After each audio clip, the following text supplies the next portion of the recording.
On June 4, 1942, 6 months after Pearl Harbor, the United States Navy destroyed Japan's elite carrier fleet in a battle that lasted 4 minutes. 4 Japanese aircraft carriers, the pride of the Imperial Navy, were sunk in a single morning. The Battle of Midway was the turning point of the Pacific War. From that day forward, Japan never regained the strategic initiative. In the spring of 1942, Japan appeared unstoppable. Its forces had swept across Southeast Asia and the Pacific in 6 months. The Philippines, Malaya, Singapore, Burma, the Dutch East Indies, and much of the Pacific island chain. Admiral Isoroku Yamamoto now planned a decisive blow to destroy the remainder of the American Pacific Fleet. The target was Midway Atoll, a tiny island chain northwest of Hawaii. If Midway fell, Japan would control the Central Pacific.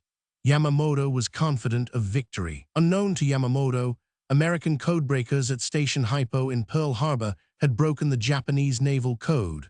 Commander Joseph Rochefort and his team identified the target, Midway, and the approximate date of the attack. This intelligence gave Admiral Chester Nimitz a priceless advantage.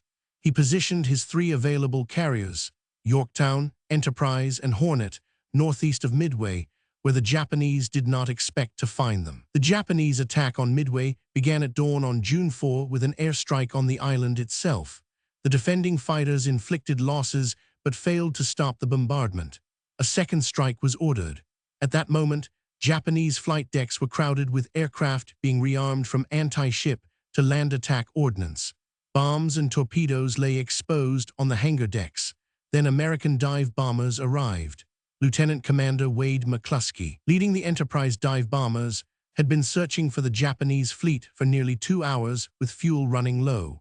By chance, he spotted the wake of a Japanese destroyer racing to rejoin the fleet. He followed it.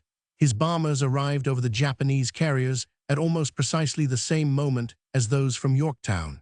The Japanese Combat Air Patrol had been drawn down to sea level to fight off a torpedo attack that had been suicidal but crucial. In 4 minutes, 3 Japanese carriers, Akagi, Kaga, and Soryu, were struck by dive bombers and set fatally ablaze. A 4th, Huryu, survived to launch counterstrikes that damaged Yorktown, but Huryu was found by American aircraft late that afternoon and also destroyed. Yorktown, already damaged, was later sunk by a Japanese submarine. Japan lost 4 fleet carriers, a heavy cruiser, and 292 aircraft. More critically, it lost over 2,500 men, including more than 110 of its most experienced and irreplaceable naval aviators. The United States lost 1 carrier and 147 aircraft. The disparity was catastrophic for Japan. Its carrier force, which had ranged across the Pacific freely for 6 months, was effectively broken. The Battle of Midway is often called the decisive battle of the Pacific War, and the description is apt. It was the first major American naval victory of the war. It ended Japan's period of strategic offensive operations. From Midway onward, Japan was forced into a defensive posture, fighting to hold what it had gained, not to expand further. The initiative passed to the United States and never returned.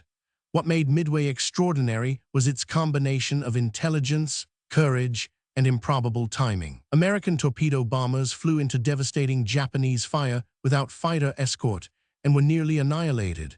But their sacrifice drew the Japanese Combat Air Patrol down, leaving the carriers undefended at the exact moment the dive bombers arrived. Victory came from the intersection of good intelligence, human bravery, and a single moment of fortune. It is the nature of battle and of history that such moments decide everything.